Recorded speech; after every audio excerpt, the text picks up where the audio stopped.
Il faut que tu prophétises encore sur un grand nombre de peuples, et de nations, et de langues, et de rois. Apocalypse 10, verset 11. Telle est la mission que nous avons accepté de remplir jusqu'à ce que la terre soit éclairée de la gloire de Dieu.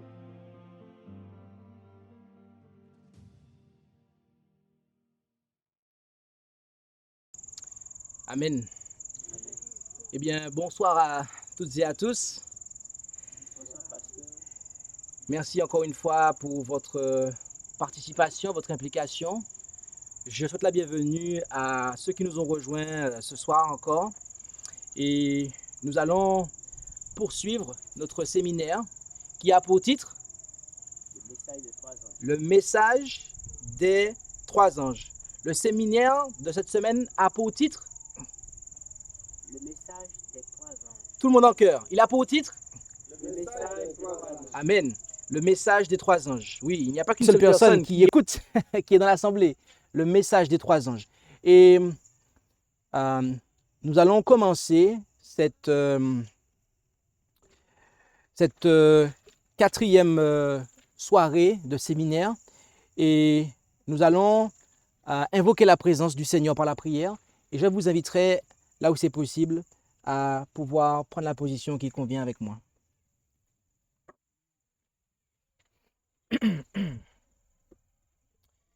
Notre Dieu, notre Père céleste, merci de nous avoir gardés, protégés jusqu'à présent, de nous avoir conduits jusqu'ici. Et alors que nous allons ouvrir ta parole et poursuivre notre étude du message d'Apocalypse 14, du verset 6 au verset 12, le message des trois anges, que tu puisses être avec nous et nous conduire afin que nous puissions avoir un plus grand amour pour toi et entrer à ton service. Merci pour ce que tu fais pour nous, Père. Et nous t'en prions au nom de Jésus. Amen.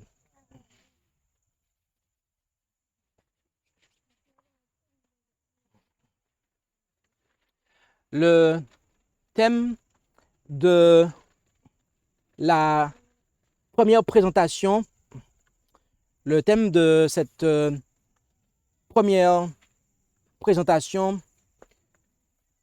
sera concernant la Babylone. En effet, nous allons commencer à étudier le message du deuxième ange, qui se trouve en Apocalypse 14 au verset 8. Nous allons considérer le message du deuxième ange qui se trouve en Apocalypse 14 au verset 8, où il est dit, en Apocalypse 14 et au verset 8, nous lisons ce qui suit. Apocalypse 14 au verset 8, « Et un autre ange le suivit », c'est-à-dire lequel? Le premier ange, du verset 7. « Un autre ange le suivit en disant, « Elle est tombée, Babylone, la grande ville, parce qu'elle a abreuvé toutes les nations du vin de la fureur de son impudicité. » Le premier ange appelle le monde à craindre Dieu et à lui donner gloire et à l'adorer comme étant le créateur du ciel et de la terre. Le troisième ange, quant à lui, il met en garde contre l'adoration de la bête et de son image et contre la réception de sa marque. Ces deux messages, le premier et le troisième, sont des appels à l'action. Mais contrairement au premier et au troisième, le deuxième ange n'appelle pas à l'action. Il est simplement une déclaration de fait. Babylone est tombée. Mais qu'est-ce que Babylone? Qu'est-ce que Babylone? En Apocalypse 12, nous avons une femme qui nous est décrite. On nous dit que, au verset 1er, « Or il parut un grand signe dans le ciel, une femme revêtue du soleil et ayant la lune sous ses pieds, et sur sa tête une couronne de 12 étoiles. Elle était enceinte et elle criait, étant en travail et souffrant des douleurs de l'enfantement. Il parut aussi un autre signe dans le ciel. Voici un grand dragon couleur de feu, ayant 7 têtes et 10 cornes, et sur ses têtes 7 diadèmes. Et sa queue entraînait les la troisième partie des étoiles du ciel, et elle les jeta sur la terre. Puis le dragon s'arrêta devant la femme qui allait accoucher, afin de dévorer son enfant quand elle l'aurait enfanté. Or, elle enfanta un fils qui devait gouverner toutes les nations avec un sceptre de fer, et son enfant fut enlevé vers Dieu et vers son trône. Et la femme s'enfuit dans un désert où Dieu lui avait préparé un lieu, afin qu'elle y fût nourrie pendant 1260 jours. Ici, l'Église de Dieu est décrite et présentée sous le symbole d'une femme. Et nous savons que c'est un symbole puisque c'est du sein de l'Église juive qu'est sorti le Christ. Et après cela, l'Église de Dieu a été persécutée pendant 1260 années, qui sont ici symbolisées en 1260 jours.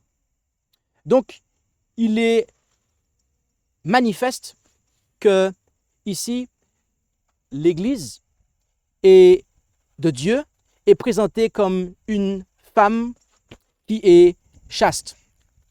L'Église de Dieu ici est présentée comme une femme chaste. Et nous avons une description de cela dans la parole de Dieu où nous savons que le peuple de Dieu, l'Église de Dieu, est représentée comme une vierge. Lorsqu'il s'agit de l'Église de Dieu, elle est toujours représentée comme étant une vierge. Et nous voyons cela en effet en 2 Corinthiens 11, à partir du verset 1er. Où allons-nous? À partir du verset 1er, où il est dit: « Puissiez-vous supporter un peu de mon imprudence, mais aussi, je vous prie, supportez-moi, car je suis jaloux de vous, d'une jalousie de Dieu, parce que je vous ai unis à un seul époux, pour vous présenter à Christ comme une vierge chaste. » Ici, il parle de l'Église. Et l'apôtre avait travaillé de façon à ce que l'Église soit pure, que l'Église soit vierge, afin qu'elle soit préparée pour son époux. Nous avons encore des passages où cela nous est présenté, notamment en Éphésiens chapitre 5,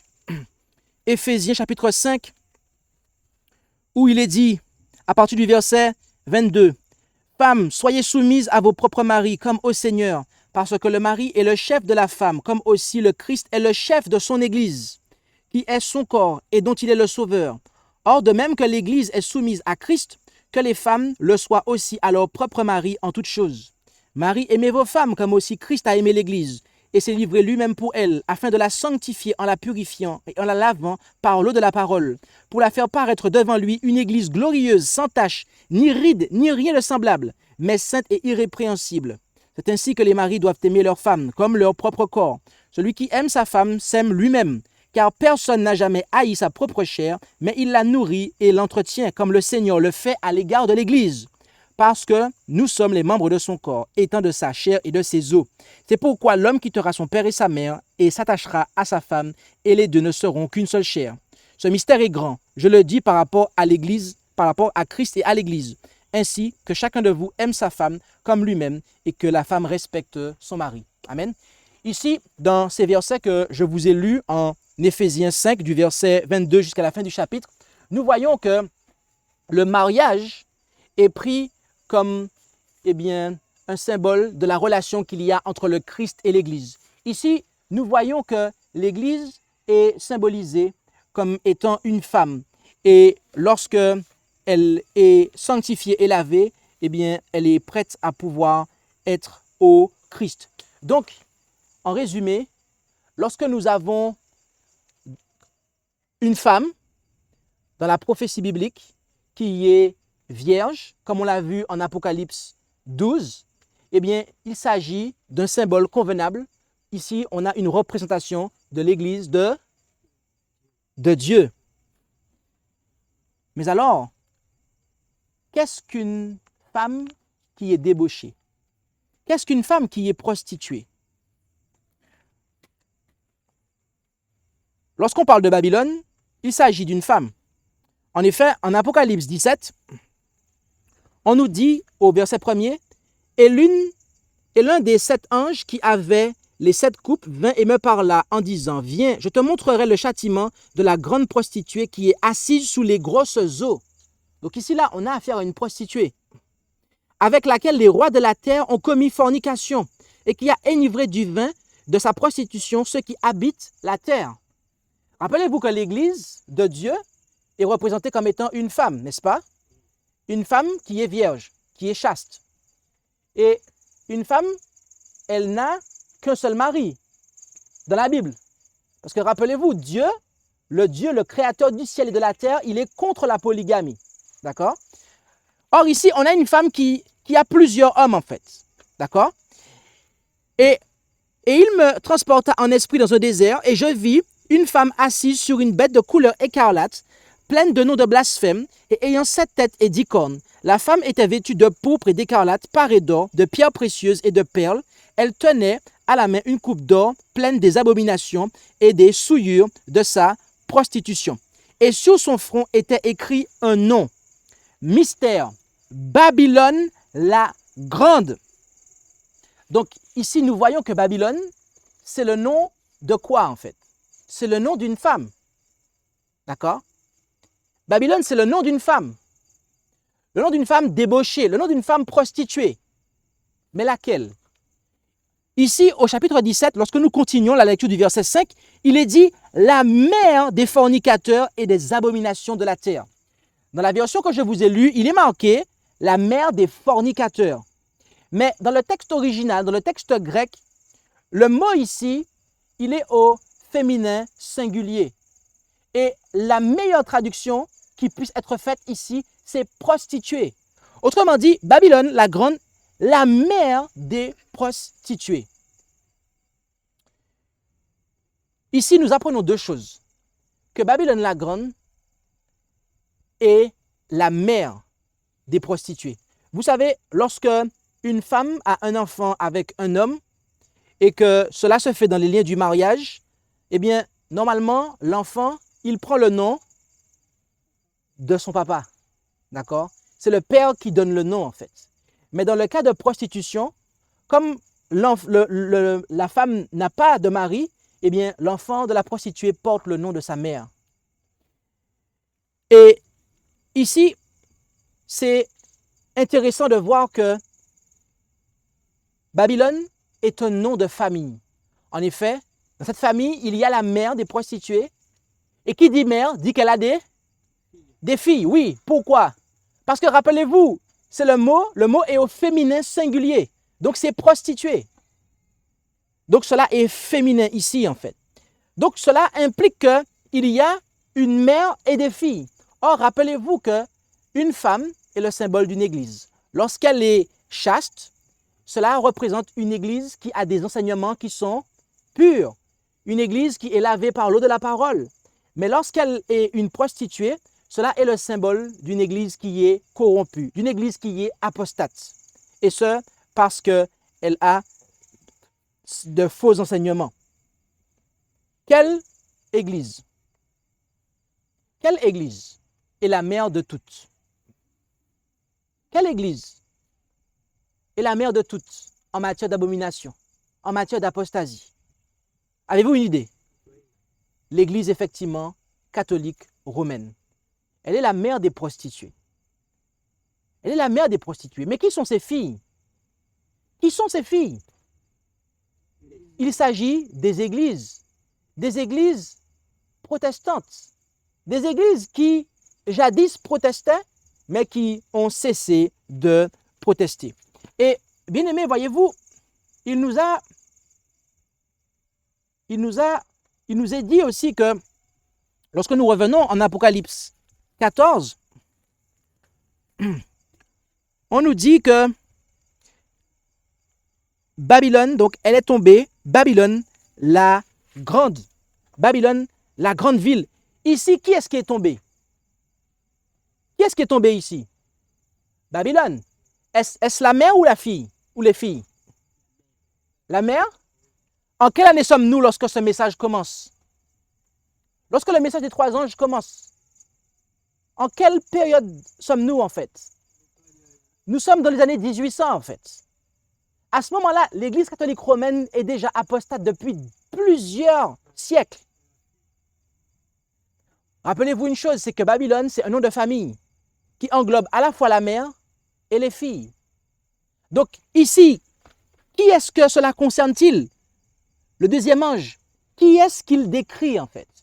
Il décrit non pas la mère, qui est déjà tombée depuis des siècles en fait, et dont on nous parle en Apocalypse 2, lorsqu'on nous parle en fait de cette... on fait allusion à Jézabel, d'accord? C'est là qu'elle est déjà tombée en fait. Mais ici, lorsque on nous parle de Babylone la grande ville, en Apocalypse 14, verset 8, il s'agit de ses filles. C'est à ce moment-là, en fait, que les églises protestantes, dites protestantes, Dieu les déclare comme étant déchues. Et pourquoi cela? Pourquoi cela? Eh bien, voyez-vous, c'est parce qu'elles ont rejeté l'évangile éternel. Oui, elles ont rejeté le message du premier ange, qui est l'annonce de l'évangile éternel, de la vérité présente. Et lorsque vous rejetez la vérité présente, mes amis, lorsque vous rejetez l'évangile éternel, eh bien, le ciel, en tant qu'Église, vous déclare comme étant Babylone.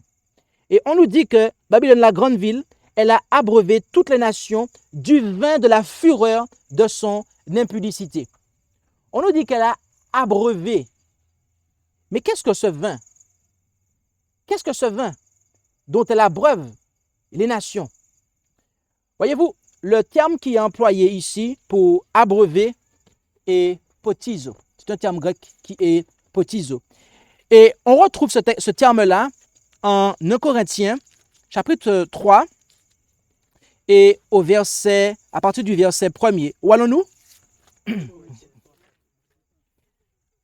C'est exact. 1 Corinthiens 3, à partir du verset 1er, où il est dit: pour moi, frères, je n'ai pas pu vous parler comme à des hommes spirituels, mais comme à des hommes charnels, comme à de petits enfants en Christ. Je vous ai donné du lait à boire. Ici, donner à boire, c'est potizo. D'accord? Ici, Paul leur a donné du lait à boire et non de la viande, autrement dit de la nourriture solide, car vous n'étiez pas en état de la supporter. Mais maintenant encore, vous ne le pouvez. Notez ici que Paul, ministre de l'Évangile, fidèle ministre de l'Évangile, qu'est-ce qu'il donne à boire à l'Église? Du lait. Il abreuve l'Église de lait. Babylone, qu'est-ce qu'elle donne aux gens? Du vin. Elle donne du vin. Qu'est-ce que le lait? Rendons-nous en 1 Pierre. Rendons-nous en 1 Pierre. 1 Pierre, chapitre 1, et lisons au verset 25 jusqu'au chapitre 2, verset 2. Où allons-nous? 1 Pierre 1, verset 25, jusqu'au chapitre 2, verset combien? 2, où il est dit: mais la parole du Seigneur, voilà le sujet, la parole du Seigneur demeure éternellement, et c'est cette parole dont la bonne nouvelle vous a été annoncée. Ayant donc renoncé à toutes sortes de malice, de fraude, de dissimulation, d'envie et de médisance, désirez avec ardeur, comme des enfants nouvellement nés, le lait spirituel et pur, afin que vous croissiez par son moyen. De quoi le lait est-il un symbole ici? De quoi? Le lait est un symbole ici de la parole de Dieu, de la pure parole de Dieu. Le lait est un symbole ici de la parole de Dieu pure. Donc, de ce fait, dans l'Église de Dieu, on donne quoi? Du lait à boire, de manière à ce que les nouveaux convertis puissent croître comme des enfants nouvellement nés. On ne va pas les intoxiquer, en fait. Les mamans ici, les mamans, ça va? Quand vous avez des enfants, quand ils sont petits, qu'est-ce que vous leur donnez à boire? Le lait. OK. Mais question, si vous leur donnez du vin alcoolisé, qu'est-ce qui va se passer? Ils seront saoulés. Et qu'est-ce qui peut se passer aussi? Oui, effectivement, ils seront mal. Et vous pouvez les tuer aussi. Babylone, il n'y a pas d'enseignement pur dans Babylone. Dans l'Église catholique de Rome, Dieu nous fait savoir qu'il n'y a pas d'enseignement pur, mais également dans les églises protestantes. L'enseignement est corrompu, de sorte que lorsque vous apprenez, lorsque vous consommez ces enseignements, que vous les ingérez, cela vous rend sourd en fait. Que se passe-t-il lorsque quelqu'un est sourd en fait? Il titube, il est dans la confusion, il ne parle pas correctement, il ne réfléchit pas correctement en fait, parce qu'il y a de l'alcool en lui. Dieu nous fait savoir ici que dans le christianisme, il y a une quantité d'églises dont les adhérents, dont les membres sont ivres spirituellement en fait. Et ça parce que, eh bien, Babylone les a abreuvés de son vin. Babylone, les églises protestantes ici, ont abreuvé toutes les nations du vin de la fureur de leur impudicité. Et voyez-vous, bien-aimés, nous avons présenté quels sont les purs enseignements de la parole de Dieu. Nous avons présenté, durant l'histoire précédente, les principes essentiels de la vérité pour notre temps, de la vérité présente. Nous avons présenté ici, durant les soirs précédents, eh bien, la vérité selon laquelle Jésus-Christ est à l'heure actuelle dans le lieu très saint du sanctuaire céleste. Là, il réalise l'expiation finale pour nous, afin que nous soyons non seulement pardonnés de nos péchés, mais également purifiés de nos iniquités. Nous avons vu que le péché, c'est la transgression de la loi. Ce n'est pas ce que nous sommes, mais c'est la transgression de la loi. Et donc, de ce fait, nous pouvons remporter la victoire sur le péché, étant dans cette nature par la grâce de Dieu. Nous pouvons remporter la victoire sur le péché. Mais qu'est-ce que Babylone nous enseigne? Eh bien que le souverain, le sacrificateur, il est sur terre, c'est le prêtre. C'est à lui qu'il faut confesser nos péchés. Il ne faut pas aller à Jésus. C'est ce qu'on nous enseigne dans l'Église catholique romaine.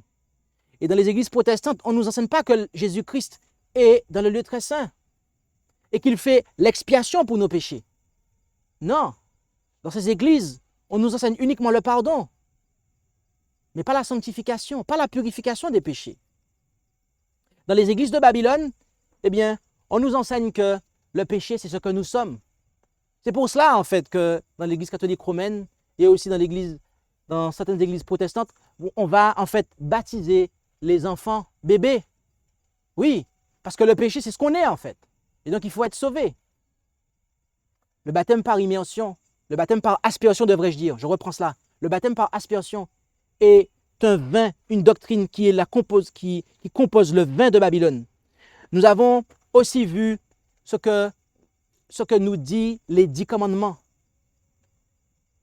qui nous instruisent quant au vrai Dieu, qui est un être personnel, le Père, lequel nous demande d'adorer un seul être, c'est-à-dire son image. C'est la seule image que nous devons adorer.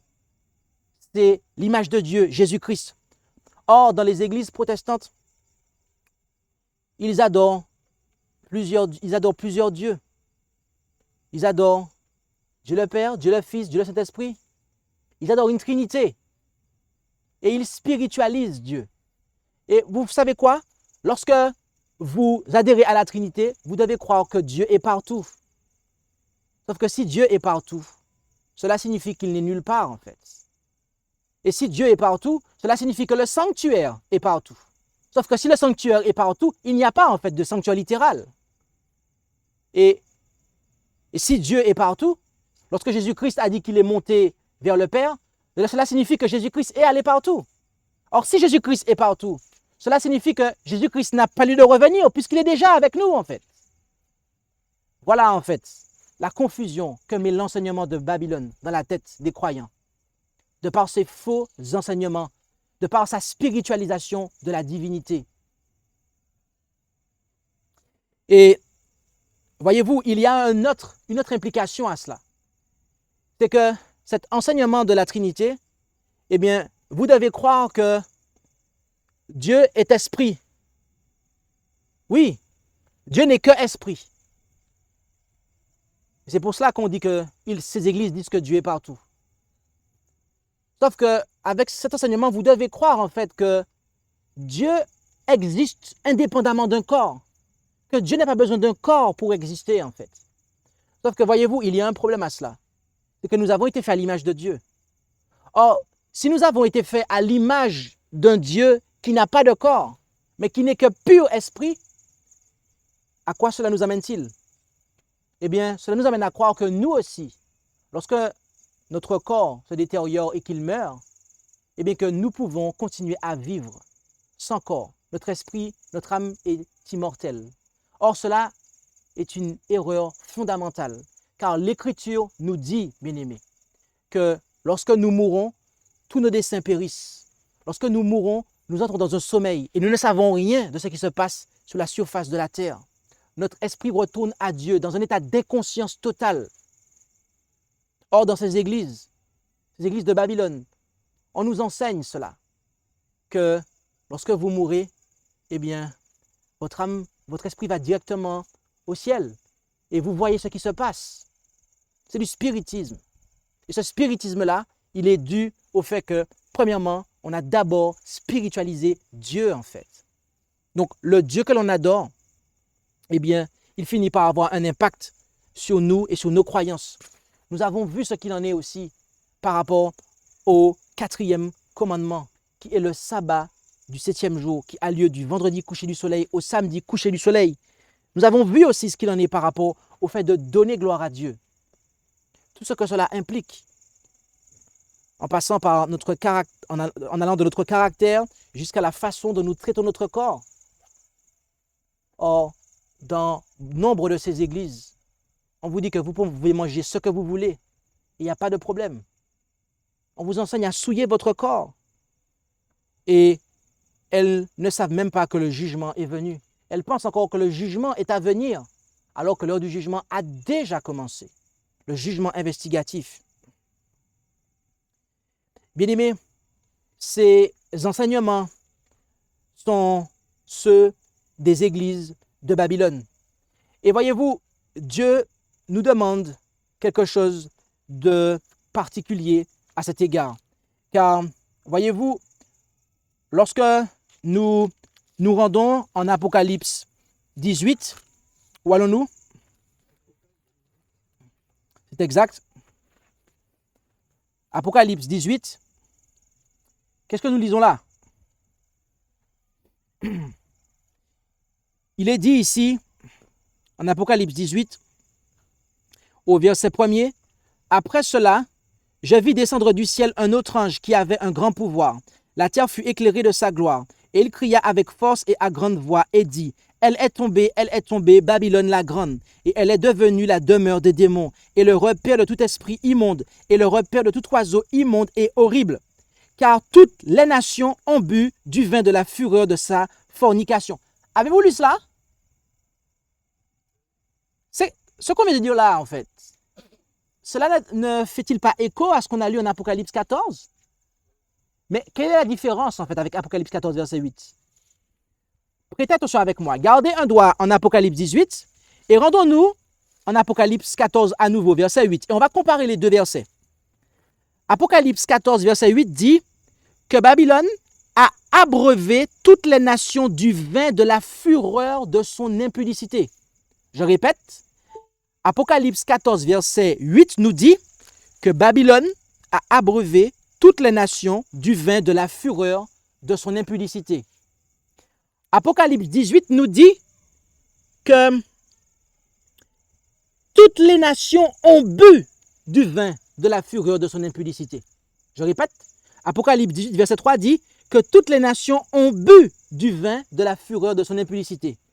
Question, quelle est la différence entre Babylone au chapitre 14 et Babylone au chapitre 18? Qu'est-ce qui a changé en fait? Qu'est-ce qui a changé?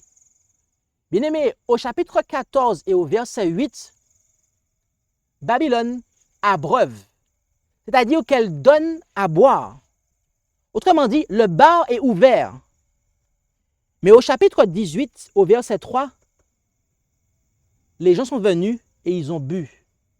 Vous avez compris ça? Vous avez compris ça? Bien-aimés, nous sommes véritablement à cette époque où ces églises, en fait, se sont propagées au travers du monde entier. Elles ont établi leur mission. Elles se sont implantées dans toutes ces nations de la terre. Mais non pas pour annoncer l'évangile, mais pour distribuer leurs faux enseignements. Et vous avez des nations tout entières qui ont accepté ces choses-là, en fait. On le voit par rapport à la sanctification du dimanche, par rapport à la philosophie, la mentalité de la Trinité et de ce que cela implique en matière de spiritualisation, en fait, de la nature humaine, que l'âme est immortelle, d'après ce qu'ils disent. Les nations ont bu, bien-aimés, elles ont bu. Mais Dieu nous dit quelque chose. Dieu nous dit quelque chose au verset 4. Puis j'entendis une autre voix du ciel qui disait, « Sortez du milieu d'elle, mon peuple, de peur que, participant à ses péchés, vous n'ayez aussi part à ses plaies. Car ses péchés sont montés jusqu'au ciel et Dieu s'est souvenu de ses iniquités. » Qu'est-ce que Dieu demande ici? Qu'est-ce que Dieu demande ici? Dieu ici, il s'adresse à son peuple. Dieu ici, il s'adresse à son peuple. Il a un peuple qui est encore dans Babylone. Il a un peuple qui est encore dans ces églises apostates. Ces églises, en fait, où tous ces faux enseignements sont dispensés. Toutes ces hérésies sont enseignées. Et Dieu demande à son peuple de faire quelque chose. Qu'est-ce qu'il leur demande? Exactement. Il leur dit de sortir du milieu de Babylone.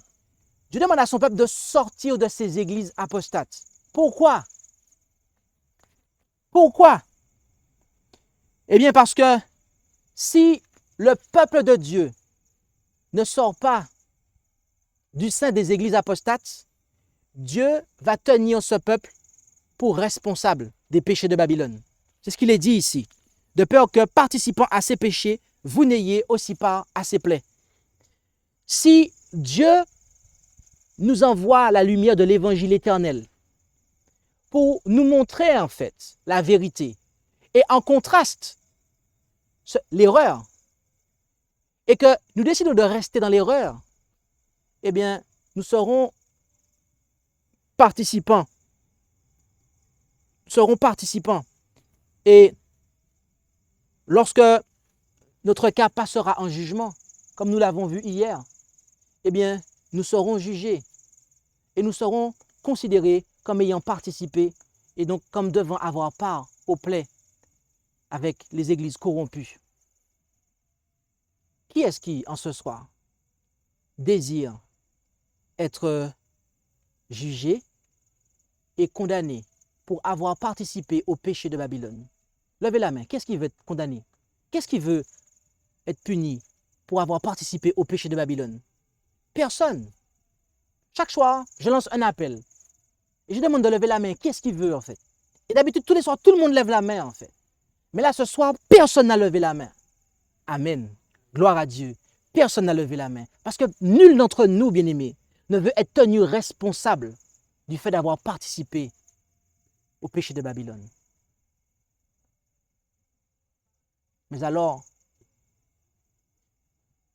voulez-vous sortir de Babylone? Je pose cette question parce que il se peut que vous ayez adhéré à ces églises ou ces faux enseignements que nous avons précédemment cités, où ces faux enseignements sont donnés, la sanctification du dimanche. Peut-être que vous avez été baptisé même dans l'Église catholique romaine et que c'est ce baptême-là que vous avez. Ou peut-être que vous avez été baptisé dans les églises pentecôtistes, évangéliques, charismatiques. et vous avez adhéré à ces faux enseignements. La question que je vous pose en ce soir, est-ce que vous voulez sortir de Babylone? Levez la main. Qui est-ce qui veut sortir de Babylone? Qui est-ce qui veut savoir comment véritablement sortir de Babylone de manière à pouvoir être accepté par Dieu? Amen. Prions le Seigneur.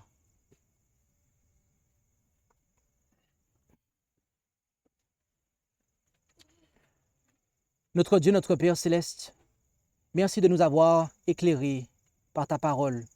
Et tu vois les mains qui se sont levées pour répondre à l'appel, les âmes qui souhaitent sortir de Babylone.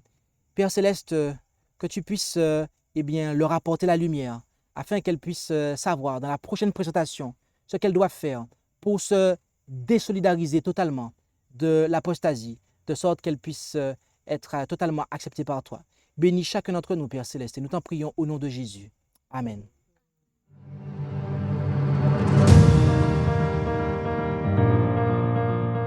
Merci d'avoir écouté cette présentation. Si vous souhaitez prendre part à la mission que Jésus-Christ confia à notre Église, contactez-nous via les coordonnées présentes sur la page à propos de notre chaîne YouTube.